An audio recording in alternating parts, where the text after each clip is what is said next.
Maybe justice isn't blind, Josh. Indeed, judge who failed to jail Hamas paraglider protesters likes post by conspiracy theorist.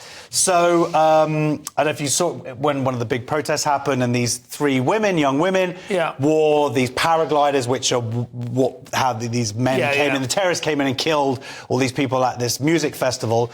They wore it, they were arrested under terror and actually convicted now. And then they got off, and it turns out the judge who let them off, who just gave them a sort of 12-month conditional discharge or whatever it is, no prison time, even though they could have got 6 months in prison for a terrorist offence. Turns out he'd liked a sort of very dodgy Facebook, or no, not Facebook. It was LinkedIn, I think. The fact he's on LinkedIn, I find slightly dodgy anyway. And then he's trying to say, oh, no, I didn't, it was an accident, I liked it, and all of that stuff. But it just shows a level of impartiality.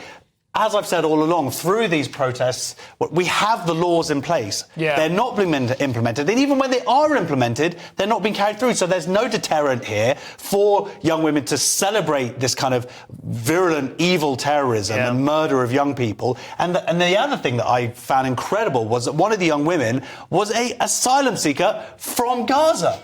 And you're like, go back. Go back if you want to celebrate that kind of behaviour. That's a clip. I mean, I'm uneasy about the word likes in headlines, I've got to be honest, or in the news generally. It just feels like playground taunting, doesn't it? You know what I mean?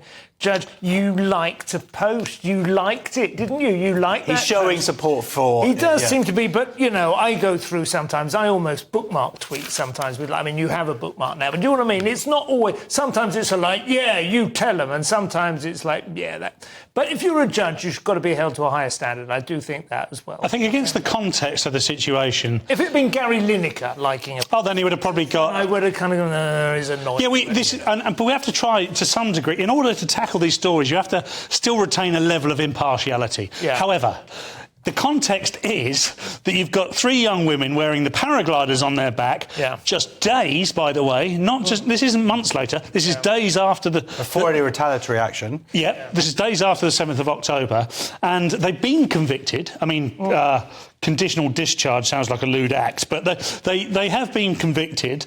So there is an opportunity here. You don't want... I'm not suggesting for a minute that they are even Hamas supporters, although I am just learning that one of them's from Gaza and has recently immigrated. So there is a chance that they are. They could well have voted for them. However, let's just for the argument's sake, let's suggest that they're not Hamas supporters. You still have an obligation in his position to teach a lesson. Because now...